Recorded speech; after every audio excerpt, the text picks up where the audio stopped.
Ο Νίκος είναι απόφοιτος εγκληματολογίας και ποινικολογίας με μεταπτυχιακό στο Διεθνές Δίκαιο και μας έρχεσαι από το Πλίμουθ, Νίκο.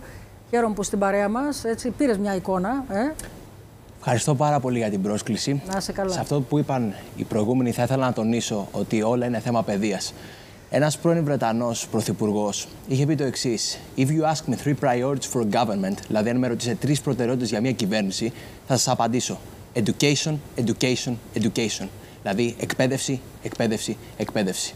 Επομένως, έχοντας σωστή εκπαίδευση, προσπαθείς να αποτρέψεις και μελλοντικά εγκλήματα. Παιδιά, εσείς που είστε και νέοι, πώς τα βλέπετε τούτα εδώ? Δηλαδή, σε τέτοιες δύσκολες περιπτώσεις, τι πρέπει να κάνουν αυτοί που έχουν τα παιδιά, οι φοιτητές, αυτοί που βασανίζονται για να ορθοποδήσουν σε μια άλλη πόλη και δεν θέλουν να γίνουν αποδέκτες οι γονείς τους ή κάποιοι φίλοι τέτοιων καταστάσεων ακραίων, για να μην τους δημιουργήσουν πρόβλημα? Πρώτα απ' όλα, εγώ θα ήθελα να αναφέρω ότι το θράσος και η αλαζονία αυτού του ανθρώπου είναι απερίγραπτη. Διότι πολύ απλά η δίωξη ηλεκτρονικού εγκλήματος με μία απλή έρευνα μπορεί να φτάσει στα στοιχεία του μέσα από το Instagram, όπως είδαμε τη συνομιλία, και να ερευνήσει περισσότερα. Ένα αυτό. Και δεύτερον, εντάξει, πολύ βία.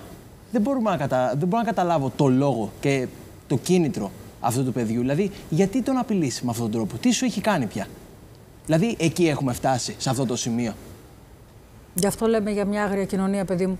Και πρέπει να αντιδράσουμε όλοι. Πρέπει να αντιδράσουμε όλοι, γιατί αυτά τα πράγματα δείχνουν να έχουν εκτροχιαστεί. Νίκο, ο Νίκος Αρκουλής μας ήρθε μακριά από το Πλίμουθ, και η Λίζα Ιδοντά, απόφοιτη ψυχολογία στο Εθνικό και Καποδιστριακό Πανεπιστήμιο. Ο Νίκος απόφοιτος εγκληματολογίας και ποινικολόγος με μεταπτυχιακό στο Διεθνές Δίκαιο.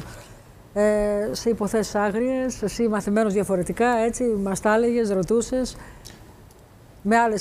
Σε έναν άλλο τρόπο εκεί, με μια άλλη προσέγγιση στην έρευνα. Ναι, ακριβώς. Εγώ αυτό που θα ήθελα να τονίσω και να πω, κάτι που με προβληματίζει σαν νέο άνθρωπο, είναι ότι όταν υπάρχει τέτοια θέματα πρέπει να μιλάμε. Οι Άγγλοι έχουν και μια ωραία έκφραση, η οποία λέει «Whatever doesn't kill you makes you stronger». Δηλαδή, οτιδήποτε δεν σε σκοτώνει, σε κάνει πιο δυνατό. Αυτό όμως δεν αποτελεί παράμετρο, αποτελεί φυσικά παράμετρο, αλλά το λέμε όλοι αυτό. Ναι. Αυτό το έχουμε σαν σημαία όλοι, αλλά πρέπει και να το τηρούμε. Δηλαδή πρέπει να μιλάμε αυτό. Ναι. Ακριβώς. Στο όποιο δηλαδή, πρόβλημα. Αυτά τα θέματα δεν πρέπει να μένουν στην άκρη. Πρέπει ουσιαστικά να λύνονται. Και σε αυτό πρέπει να βοηθήσουν φυσικά και οι αρχές.